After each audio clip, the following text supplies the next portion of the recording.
देखिए बेटा, सुपर जैसे आपने कोफिशिएंट ऑफ लीनियर एक्सपेंशन पढ़ा था, वैसे ही सुपरफिशियल एक्सपेंशन भी होता है कि कोई प्लेट है आपकी, जैसे मान लो डिस्क है किसी मेटल की, मटेरियल की, तो उसका आपको गर्म कर दिया आपने उस डिस्क को, तो उसका एरिया बढ़ जाएगा, ठीक है ना। तो उसके कॉरेस्पॉन्डिंग भी आपने एक कोफिशिएंट डिफाइन कर रखा है एरिया के कॉरेस्पॉन्डिंग, कि अगर आपका D S equal proportional to S D theta है, तो ध्यान रखिए सिर्फ मटेरियल पे डिपेंड करते हैं, टेम्परेचर पे डिपेंडेंट जनरली नहीं होते हैं, जब तक कि गिवन ना हो। दे देगा तो फिर कैसे इंटीग्रेट करके फाइनल एरिया वेरिया निकालना हो, बिल्कुल लेंथ की तरह, ठीक है। तो अगर आपको बीटा आपका क्या है, स्मॉल है बीटा काफ़ी, एंड बीटा कांस्टेंट है, तो फिर वैसे ही आप लिख सकते हैं final area equal to initial area 1 + beta into delta theta, फिर आप वैसे कर सकते हैं। इसके अलावा कुछ भी होगा तो आप प्रॉपर इंटीग्रेशन करेंगे, ठीक है। तो जिस तरह से सुपरफिशियल एक्सपेंशन है, इस तरह से सॉलिड स्फीयर को गर्म कर दोगे तो उसका पूरा वॉल्यूम बढ़ जाएगा, ठीक है। तो उसके कॉरस्पॉन्डिंग अपन ने वॉल्यूम एक्सपेंशन या वॉल्यूमेट्रिक एक्सपेंशन या वॉल्यूम एक्सपेंशन डिफाइन कर रखा है, ठीक है।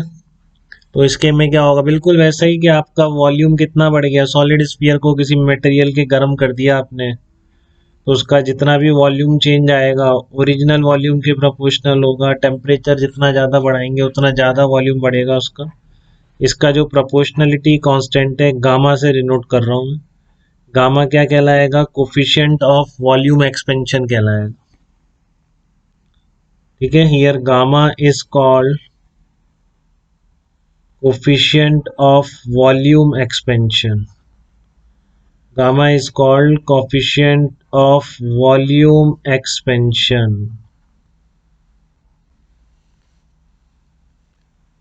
तो यहाँ पर आप देखो कितना आ जाएगा इसका वॉल्यूम, फाइनल वॉल्यूम कितना हो जाएगा, वही अगर उसका वही गामा अगर छोटा है आपका, गामा स्मॉल एंड कांस्टेंट, जो जनरली केस होगा आपका, तो उस केस में V2 कितना आ जाएगा, V plus gamma into delta theta.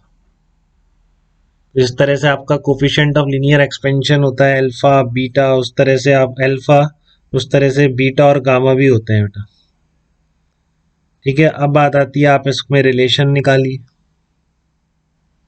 तीनों रिलेटेड हैं, रिलेशन बहुत स्टैंडर्ड है। तो ये मटेरियल पे डिपेंडेंट है बेटा, ये तो टेम्परेचर और इससे फर्क नहीं पड़ेगा, या फिर किस तरह का आपने उस मटेरियल की चीज बनाई है उससे भी ये रिलेशन पे फर्क नहीं पड़ेगा। मैं किसी भी चीज के लिए रिलेशन अगर निकाल दूंगा तो वो तो मटेरियल की प्रॉपर्टीज में रिलेशन आएगा, तो वो चेंज थोड़ी नहीं हो जाएगा। मैं इसलिए रेक्टेंगुलर लेमिना के लिए निकाल रहा हूँ कैसे रिलेट होंगे दोनों, तो फिर वो हमेशा उस हर किसी मटेरियल के लिए वैलिड होगा, ठीक है ना। समझ रहे हैं आप, relation between alpha beta gamma, क्योंकि इस पे डिपेंड थोड़ी नहीं करना है, तो मटेरियल की प्रॉपर्टी, आयरन का अलग है कॉपर का अलग है, तो मैंने उसका रेक्टेंगुलर लेमिना लिया या रॉड लिया, उससे क्या फर्क पड़ता है, ये प्रॉपर्टीज तो कांस्टेंट है पर्टिकुलर मटेरियल के लिए। तो relation between alpha beta and gamma, तो ये आपके स्कूल के एग्जाम में, फाइनल एग्जाम में जरूर पूछ सकता है। Relation between alpha beta gamma में डिराइव कीजिए, तो एनसीईआरटी का मेथड डिफरेंशिएशन के बिना उसने कर रखा है, बट अपन अब बिना डिफरेंशिएशन के कर दे ऐसा कर नहीं पाएंगे, ठीक है। उसने डेल्टा एस लेके कर रखा है, वो भी मैं कराता था, बट अब क्यों कराऊँ, मतलब है नहीं उसका, अपन को तो ऐसे ही समझ में अच्छी तरह आता है, तो वैसे ही देखेंगे, ठीक है ना। आपको क्या बोल रखा है, जैसे कि मान लो आपने एक रेक्टेंगुलर लेमिना लिया किसी मटेरियल का और उसकी लेंथ L1 विड्थ L2 ले ली, तो आप सबको पता है इसका एरिया कितना होगा, अभी इसका एरिया को मैं L1 L2 लिख सकता हूँ, ठीक है। तो आप इसका टेम्परेचर के साथ वेरिएशन करिए, तो टेम्परेचर चेंज हो रहा है, तो D S by D theta कितना हो जाएगा, L1 DL2 by D theta, यह आ जाएगा L1 into D L two by theta plus L2 into D L one by D theta आ जाएगा आपको। देखिए एक बार, D S by D theta equals to L1 DL2 by D theta plus L2 into D L one by D theta, ठीक है। अब जो अल्फा की डेफिनेशन है कि कोई भी लेंथ जो होगी, जैसे ये लेंथ L2, वो कैसे एक्सपेंड होगी, उसका फार्मूला आपको क्लियर है, वो कोफिशिएंट ऑफ लीनियर एक्सपेंशन से गवर्न। तो डी एल टू की जगह आप क्या रख सकते हैं, बिल्कुल alpha L2 into D theta रख सकते हैं, तो D L two by D theta कितना आ जाएगा, अल्फा इंटू L2 आ जाएगा, चेक करिए बेटा। ऐसी DL1 कितना है आपका, alpha L1 into D theta, तो DL1 बाई डी थीटा कितना आ जाएगा, अल्फा इंटू L1 आ जाएगा। ये वैल्यू उठा के रख दो आप, देखो DS बाई डी थीटा कितना आ रहा है, DL2 बाई थीटा की जगह alpha L1 L2 plus DL1 by D theta की जगह अल्फा इंटू L1। ठीक, तो ये DS कितना आ गया आपका, DS आ गया twice of alpha L1 L2 D theta, इस तरह का बन रहा है। अब आप डेफिनेशन से देखिए, from definition of beta, from definition of beta आप क्या कहेंगे कि DS इक्वल टू क्या होता है, beta into L1 L2 initial into D theta, ऐसे ही लिखेंगे आप। अब आप कंपेयर कर लीजिए दोनों इक्वेशन को, तो उस कंपैरिजन से मैं बोल सकता हूँ क्या कि बीटा इक्वल्स टू 2 अल्फा। तो कभी भी किसी मटेरियल का, किसी सॉलिड का जो बीटा होगा, कोफिशिएंट ऑफ वॉल्यूम एक्सपेंशन होगा, that will be twice of coefficient of linear expansion. ठीक है ना, कोफिशिएंट ऑफ लीनियर एक्सपेंशन का वो क्या होगा, ट्वाइस होगा।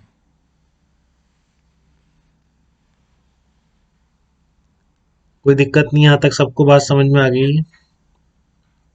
Beta equal to 2 alpha. इसी तरह से आप क्या निकाल सकते हैं, वॉल्यूम ले लीजिए, क्यूब ले लीजिए, कंसीडर ए क्यूब या क्यूबॉइड, कंसीडर ए क्यूबॉइड। तो अभी मटेरियल की प्रॉपर्टी है, आपने किसी एक के लिए निकाल दी, ये नहीं है स्क्वायर लेंगे या ट्राइंगल लेंगे या कुछ और लेंगे तो उसमें वैलिड नहीं है, जनरल रूल बन गया है कि बीटा इक्वल टू क्या होगा आपका, 2 अल्फा होगा। अब आपने क्यूबॉइड कंसीडर कर लिया, तो उसमें भी आप वॉल्यूम कैसे लिखेंगे, इस तरह से लिख देंगे। तो अब आप समझ गए कि उसमें क्या आएगा, dv बाई डी थीटा करेंगे, L2 L3 कांस्टेंट है, dL1 by D theta plus L1 dL2 by D theta into L3 plus L1 L3 constant रख लिया, dL2 बाई डी थीटा, ऐसे ही करेंगे। L1 L2 L3 का डिफरेंशिएट करना है पहले, L1 L2 constant, dL1 L1 L क्या कर लिया मैंने, L1 L2 L3 कांस्टेंट है, फिर L2 का आएगा, फिर आपका L2 का आ गया, ये आपका हो जाएगा डी L1 L2 L3 का, तो L1 L2 इधर कैसे भी कर लो, तीसरे का आपको डिफरेंशिएट करना, दो को कांस्टेंट रख के। ठीक है, तो आपका कितना आ जाएगा, अब इसकी जगह वैल्यू पुट कर दो जो आपने ऊपर रखी थी, बिल्कुल उसी तरीके से, DL1 by D theta, DL2 by D theta, ठीक है, और DL3 by D theta, DL3 by D theta लिखा, ठीक है। तो क्या बन जाएगा आपका, गामा वही 3 टाइम्स बन जाएगा कि बेटा, इसकी सब जगह वैल्यू पुट कर दोगे, गामा इंटू क्या आएगा, ये आएगा अल्फा इंटू L1, ये आएगा अल्फा इंटू L2, ये आएगा अल्फा इंटू L3। ठीक है, तो क्या बन जाएगा आपका इसमें, 3 अल्फा L1 L2 L3 आ जाएगा। टीवी कितना आ गया आपका, 3 alpha L1 L2 L3 into D theta, L1 L2 L3 क्या है, क्यूबॉइड का वॉल्यूम होता है, तो डीवी कितना आ जाएगा, 3 alpha into V into D theta आ जाएगा। तो अब देखो, आप कंपेयर करो इसको गामा की डेफिनेशन से, D V equals to gamma V D theta, तो इसलिए मैं किससे कंपेयर कर रहा हूँ इसको, गामा वी डी थीटा की वजह से गामा कितना आ जाएगा, 3 अल्फा। तो ये ध्यान रखना है बेटा, अल्फा बीटा गामा में relation, beta equals to 2 alpha and gamma equal to 3 alpha.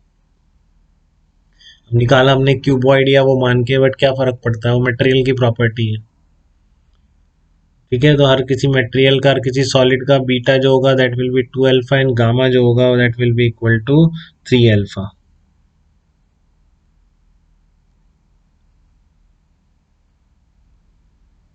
बात क्लियर है बेटा, यहाँ तक चेक कर लीजिए।